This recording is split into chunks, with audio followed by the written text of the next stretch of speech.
آج کی جو بابرکت رات ہے اسے لیلۃ الجائزہ کہا جاتا ہے۔ یہ وہ بابرکت رات ہے جس رات کو اللہ رب العزت اپنے بندوں کی دعاؤں کو مقبول فرماتا ہے۔ حضرت انس رضی اللہ تعالیٰ عنہ سے روایت ہے، کریم آقا صلی اللہ تعالیٰ علیہ وسلم نے 5 راتیں گنوائیں، اور میں 5 راتیں ایسی ہیں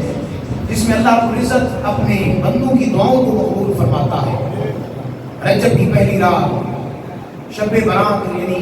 15 شعبان کی رات، اور تیسرے نمبر پہ حضور صلی اللہ علیہ وسلم نے فرمایا کہ عید الفطر کی رات، اسے ہم چاند رات کہتے ہیں،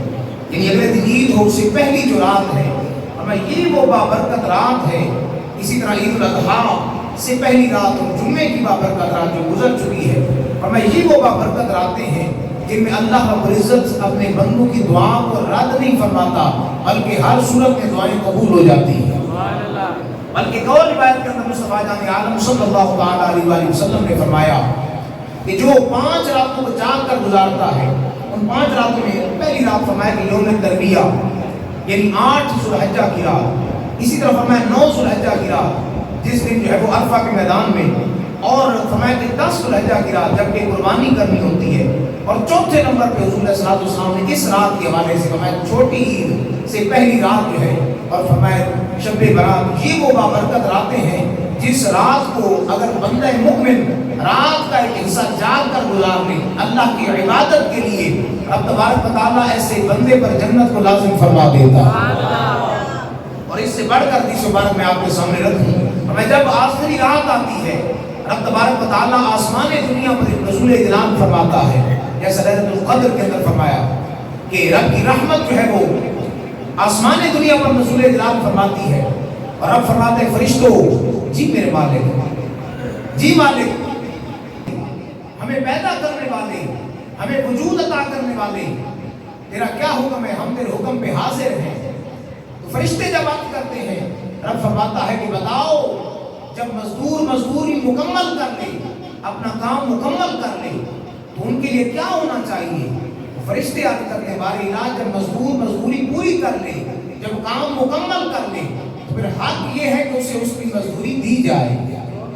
اس کا اجرت اور انعام اس کے حوالے کیا جائے۔ جب فرشتے آتے کرتے ہیں رب فرماتا ہے پھر گواہ ہو جاؤ، جس نے بھی رمضان کا حق پہچانا، روزے رکھے، تراویح کی صورت کے اندر، قرآن کی صورت کے اندر، فرمایا میں نے سب کی بخشش فرما دی۔ نعرہ تکبیر، نعرہ رسالت، نعرہ حیدری، نعرہ غوثیہ۔ فرمایا جس نے بھی رمضان کا حق پہچانا، فرمایا گواہ ہو جاؤ فرشتے، میں نے سب کے گناہوں کو معاف فرما دیا۔ اور پھر یہ وہ بابرکت رات جب رب گناہگاروں کی بخشش فرمائے، کہیں ایسا نہ ہو کہ ہماری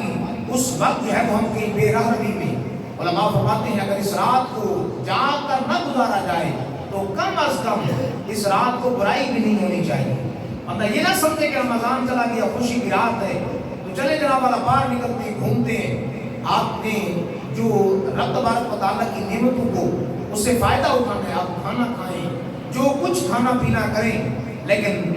ہر وہ کام جس سے شریعت مطہرہ نے منع فرمایا ہے، علماء فرماتے ہیں اس سے ہمیں بچنا چاہیے۔ کہیں ایسا نہ ہو کہ جب رب کی بخشش نازل ہو رہی ہو، ایسے عالم کے اندر انسان قرآن و سنت کی جو ہے وہ دوری اختیار کر چکا ہو، پھر فرماتے ہیں ایسی رات جب رب اپنے بندوں کی بخشش فرماتا ہے، جو اس رات کو پھر گناہگاروں کی طرف یا گناہوں کی طرف بڑھتا ہے، رب تبارک و تعالیٰ کا غضب اور جلال بھی ایسے بندے پر پھر ٹوٹ پڑتا ہے،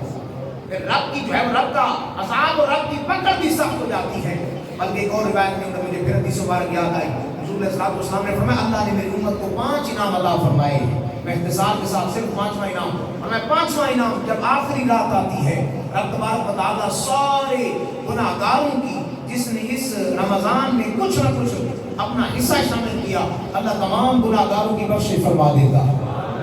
صحابی رسول کھڑے ہوئے عرض کرتے یا رسول اللہ یا حبیب اللہ،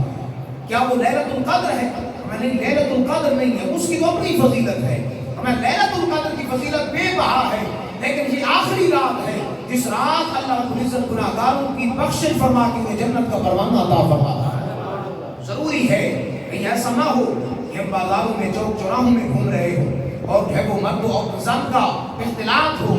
کہ وہ ہماری مائیں بہنیں بیٹیاں کہیں ایسا نہ ہو کہ نامحرم کے ہاتھوں کے اندر ہاتھ دے کر جو ہے وہ مہندی کے نام پر، چوڑیوں کے نام پر جو ہے وہ بے حیائی اور فحاشی اور بنیانی کا بازار گرم کیا ہو۔ یاد رکھیں اگر ایسی رات جب رحمت برستی ہے، ایسی رات میں اگر بندہ رب کی نافرمانی پہ آئے تو پھر رب کا جلال اور رب کا غضب جو ہے اس بندے پر جو ہے وہ ضرور پڑتا ہے۔ اللہ تعالیٰ مجھے آپ سب کو عمل کا جذبہ عطا فرمائے۔